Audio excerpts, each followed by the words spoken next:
C'est l'une des deuxièmes caractéristiques.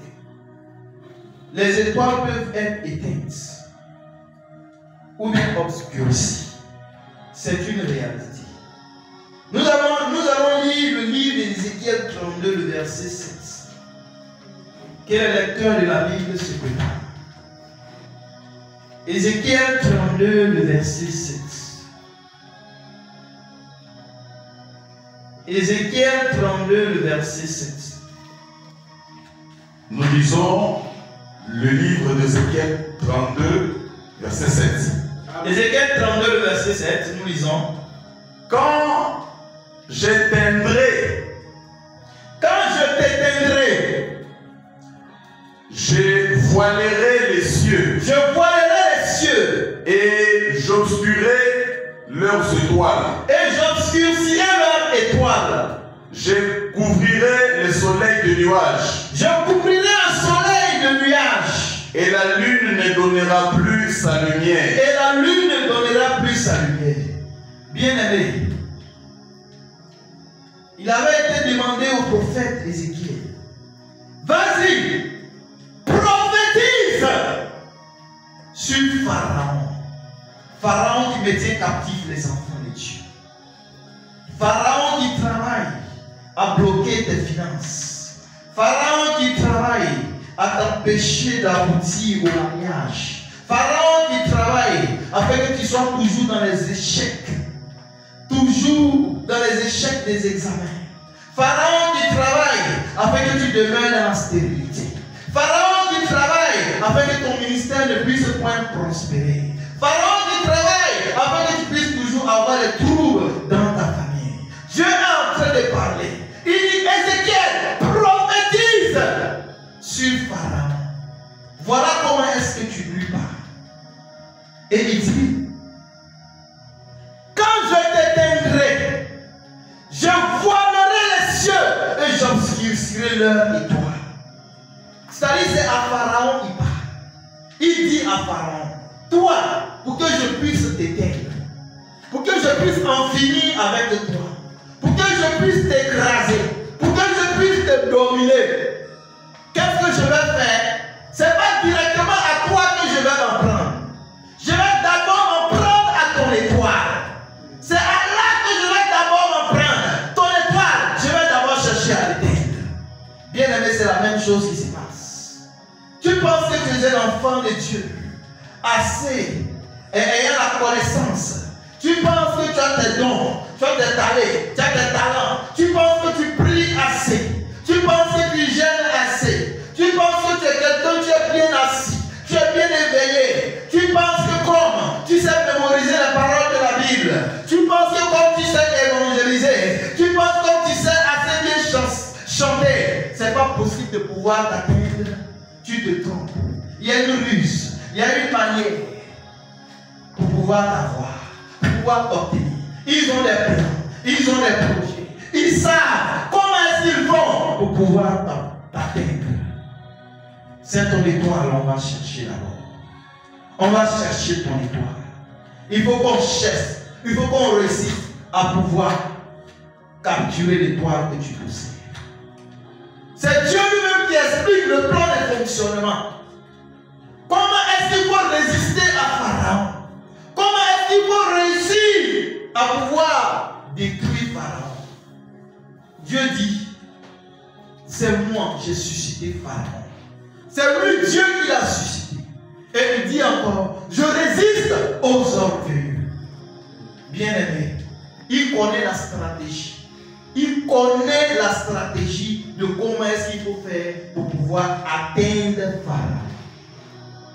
Amen, amen. Amen. Quelle que soit ta position, quel que soit le niveau où tu penses être, si tu n'es pas assez, si tu ne connais pas les règles du spirituel, de comment est-ce que les choses s'effectuent, on va assombrir ton étoile. On va l'éteindre. Et tu ne prieras plus.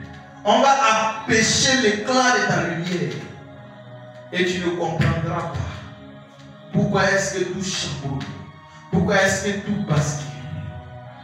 Ce sont des réalités spirituelles. Bien-aimé, cherche à connaître. Connecte-toi davantage à ce programme.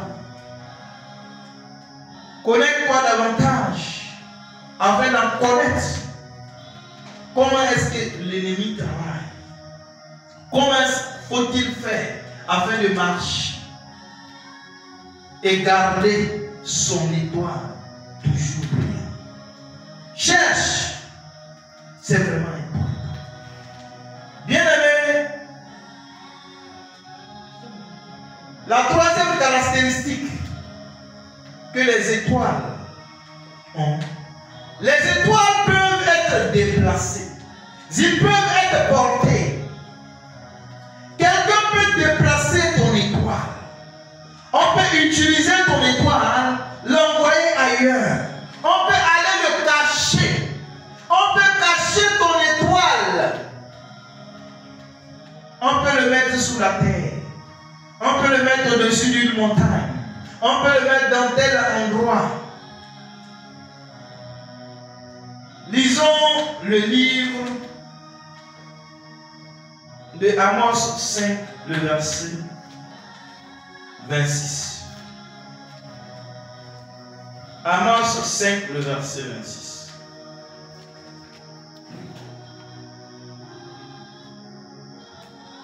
Amos 5, Le verset verset 26. 26.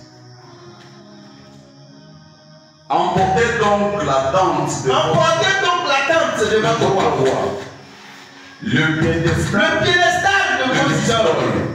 l'idole, l'étoile de votre Dieu, L'étoile de votre Dieu que vous vous êtes fabriqué. que vous vous êtes fabriqué. Emportez donc la tente de votre roi. Emportez donc l'étoile de votre Dieu. On peut l'emporter. Ton étoile. On peut prendre ça et puis aller cacher ça quelque part. C'est une caractéristique liée aux étoiles. Ne pense pas que c'est fixe, ça ne bouge pas. Donc ça va rester là pour toujours. Et donc tu peux mener la vie que tu désires. Tu peux faire ce que tu veux faire. Ton étoile sera toujours là. Il n'ira nulle part. Donc tu attends. Danger. On peut déplacer ton étoile. Amen, amen. Amen. Amen.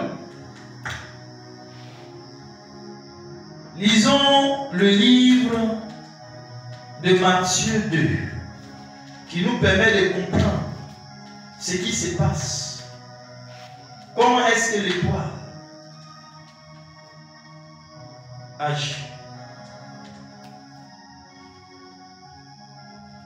Matthieu 2. Verset. À partir du verset 1, commençons à lire toujours.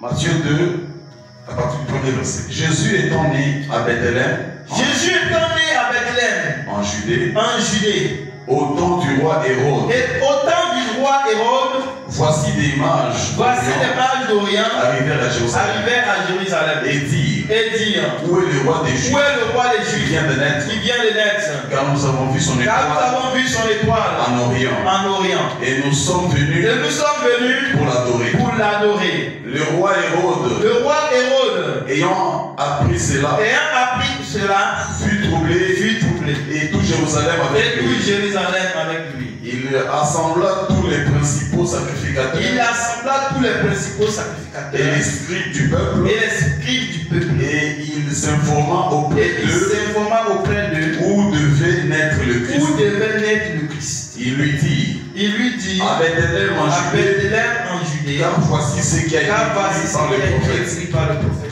Et toi, Et toi, Bethléem, Bethléem, terre de Juda, terre de Juda, tu n'es certes pas la moindre tu n'es certes pas la moindre entre les principales filles de filles Juda, de Juda. car de toi Car de toi sortira un chef sortira un chef qui paîtra qui paîtra Israël, Israël, mon peuple. mon peuple. Alors Hérode fit Alors appeler Hérode en s'est secret appelé en secret les mages, les mages et s'enquit et sans qui soigneusement auprès d'eux depuis combien de depuis temps combien de temps l'étoile brillait. l'étoile brillait. Puis Puis il les envoya à il les Bethléem envoya à en disant allez et prenez des informations exactes sur le petit enfant. Car vous l'aurez trouvé. Faites-le-moi savoir afin que j'aille aussi moi-même l'adorer. Après avoir entendu le roi, il partit. Et voici l'étoile qu'ils avaient vue en Orient marcher devant eux jusqu'à ce qu'ils sont arrivés au-dessus du lieu où était le petit enfant. Elle s'arrêta. Amen. Voilà une étoile qui a été vue par le roi mage. Ils arrivent dans un pays. Ils arrivent, ils y sont là. Ils s'en vont voir Hérode, parce que ce sont les hautes personnalités. Et ils disent, nous sommes venus voir celui qui doit naître, parce qu'on a vu son étoile. On est venu le voir. Qu'est-ce qui s'est passé? Automatiquement, Hérode, la Bible dit qu'il était dans un trouble total. Hérode était tellement troublé que qu'est-ce qu'il a fait? Il a réuni tous les principaux chefs. C'est comme une grande autorité se déplace, arrive dans cette nation, est reçue par le président de la République. Et le président de la République, étant informé de ce que l'autre vient lui dire, décide de faire une réunion de conseil des ministres. Il réunit tous les ministres. Il réunit tout le corps du gouvernement. Et il cherche à savoir, cette personne doit naître où? Bien aimé. Hérode avait la profondeur de ce qu'étaient les étoiles. Il connaissait son importance. Quoiqu'il n'ait pas encore vu l'enfant, mais ils avaient cette certitude que si cet enfant doit naître, il sera un grand. Il faut l'éliminer. Il faut l'enlever.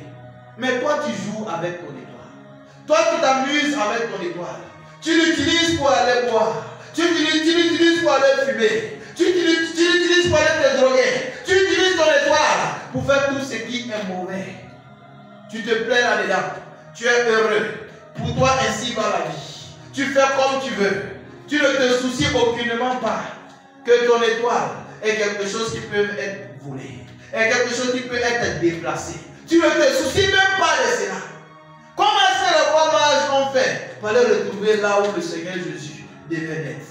C'est en suivant son étoile. Ils ont regardé l'étoile. Ils ont vu que l'étoile se déplaçait. Ils ont suivi l'étoile jusqu'à arriver là où ton étoile, on peut le déplacer. On peut l'envoyer ailleurs. Amen, amen.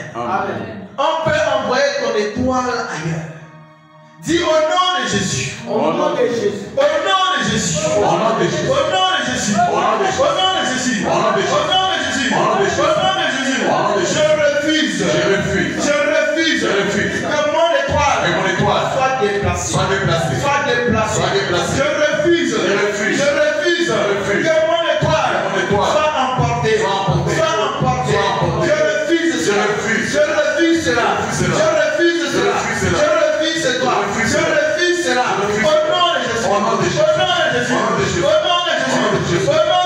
de Jésus. Tout conducteur de mon étoile.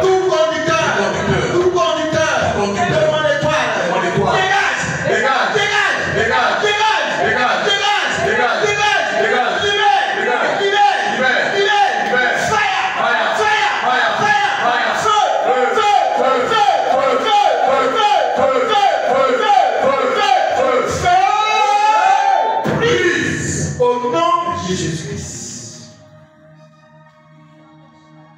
Bien aimé, tu peux continuer toi-même la recherche dans Acte 7, le verset 43. Tu pourras comprendre qu'il y avait l'étoile du Dieu Remphan qui a été également déplacée. L'une des quatrièmes caractéristiques de l'étoile, c'est que l'étoile peut être échangée. On peut échanger l'étoile. On peut le remplacer. Lisons le livre de Ecclésiaste 10, le verset 7.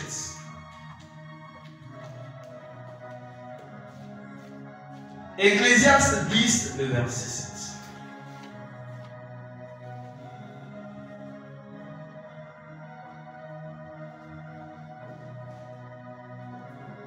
Ecclésiaste 10, le verset 7. Les lecteurs de la Bible. Ecclésiaste 10, le verset 7. J'ai vu des esclaves sur des chevaux. J'ai vu les esclaves sur les chevaux.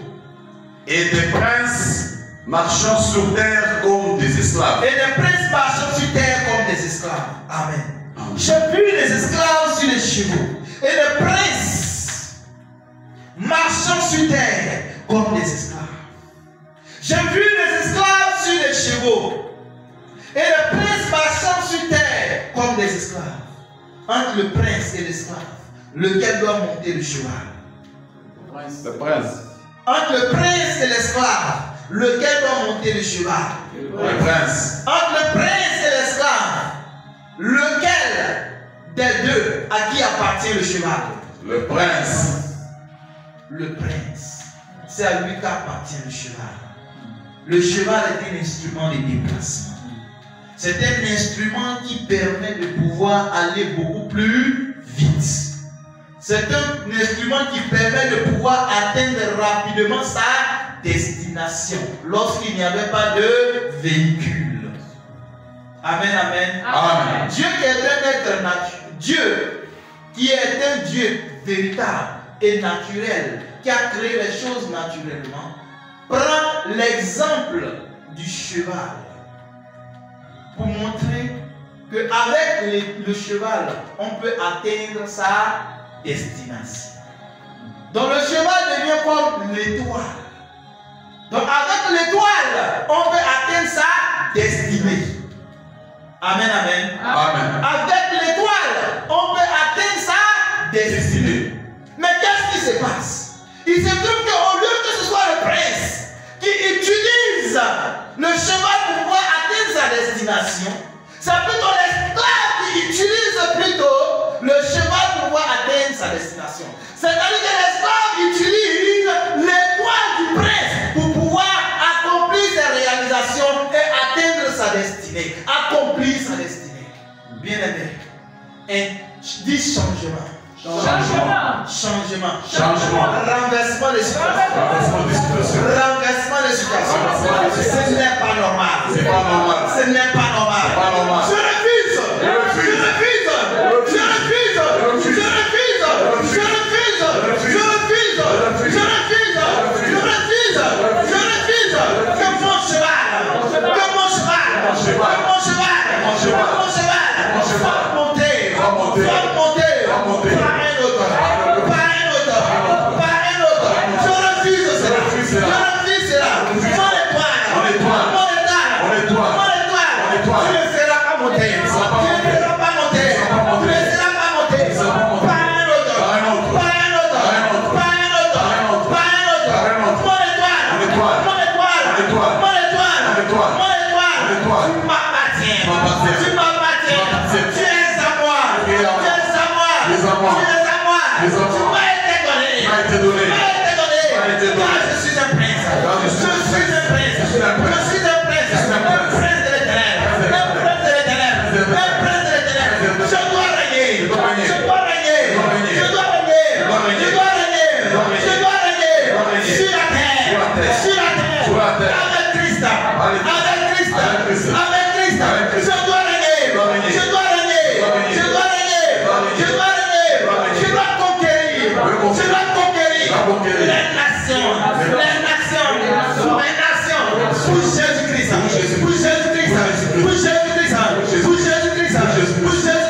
Je refuse que d'autres personnes s'en accaparent.